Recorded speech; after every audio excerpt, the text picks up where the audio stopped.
નમસ્કાર, welcome to the Abbott astrology channel.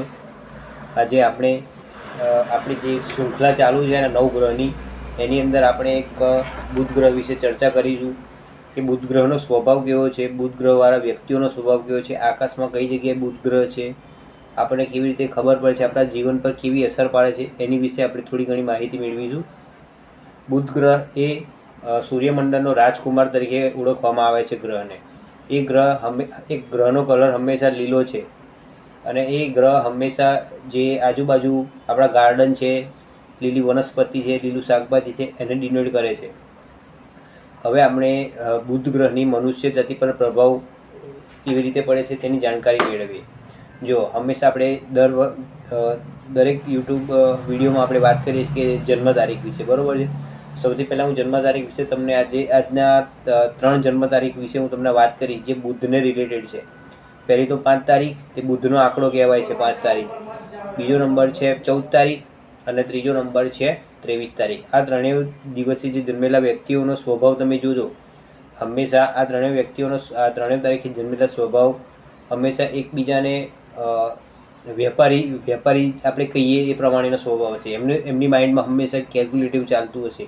એ કેવી રીતે એક રસ્તો કાઢવો, કેવી રીતે શું કરવું, એમના પહેલાંથી દિમાગમાં એમની ગણતરી થઈ જતી હશે.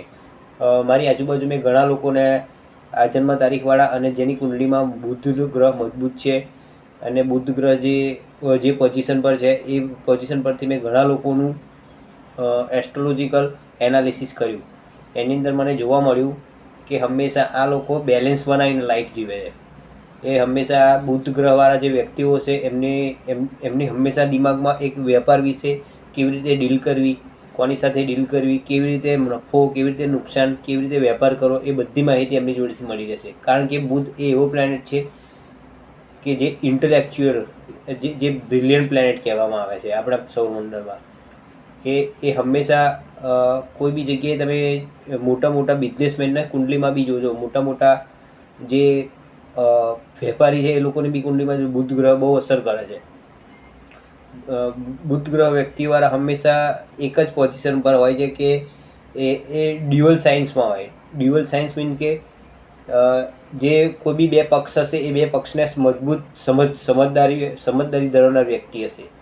બુધવાળા વ્યક્તિ હંમેશા મેં અત્યાર સુધી જોયા છે કે બુધવાળા વ્યક્તિ બેન્કિંગ સેક્ટરમાં મોસ્ટ ઓફલી મેં જોવા મળે છે. કારણ કે બેન્કિંગ સેક્ટરમાં શું છે, ગણતરીનો વિષય છે. એકાઉન્ટન્ટ્સ જોવા મળ્યા છે. એસ્ટ્રોલોજીમાં બી ઘણા લોકો મેં જોયા છે. કારણ કે બુધ ગ્રહ એ એવો ગ્રહ છે જે ક્વિક તરત એનો ડિસિઝન લઈ લે છે. આપણે સામાન્ય રીતે જોતા હશું કે નાના બાળકો જોજો, તમે જ્યારે ધ્યાનથી જોજો, નાના બાળકો જ્યારે એમની જે પ્રવૃત્તિ કરતા હશે ને એ હંમેશા કેલ્ક્યુલેટિવ હશે. અને જે નાના બાળકોમાંથી શીખવા મળે છે ને ક્યાંથી શીખવા નહીં મળે તમને. કારણ કે એ ત્યાંથી જ એનું ભવિષ્ય આપણને ખબર પડે છે કે આ બાળક ક્યાં જશે ને શું છે. એવી રીતે બુધ એ સૌરમંડળનો નાનો બાળક ગ્રહ છે. અને બુધ હંમેશા યંગ પ્લેનેટ બી કહેવામાં આવે છે. એટલે ઘણા બધા વ્યક્તિઓની મેં કુંડળીમાં જોયું કે બુધ શું અસર કરે છે. બુધ જો આપણા સૌરમંડળમાં જો આપણે જોવા જઈએ તો બુધ હંમેશા તમારે ટોકેટિવ કોમ્યુનિકેશન, એટલે કે કોઈ બી તમે દૂરસંચારનો વ્યવહાર કરતા હોય તો તમને બુધ તેમાં મદદરૂપ થાય છે.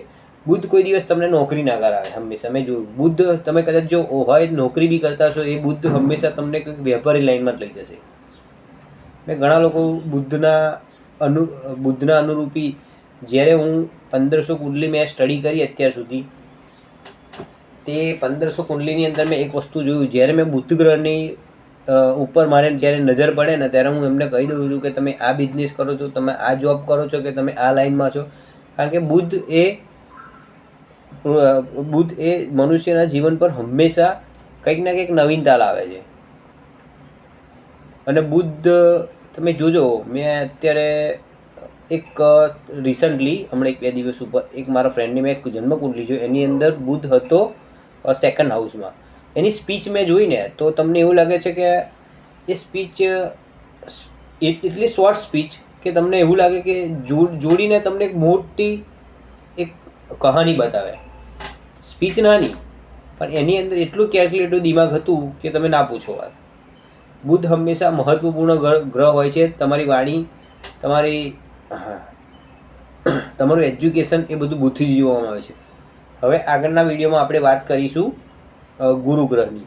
જે આગલી શૃંખલામાં ગુરુ ગ્રહ વિશે હું તમને જાણકારી આપીશ કે પૃથ્વીથી ગુરુ ગ્રહ કેટલો દૂર છે, ક્યાં છે, આકાશમાં કેવી રીતે એને જોવા મળે છે. Thank you so much.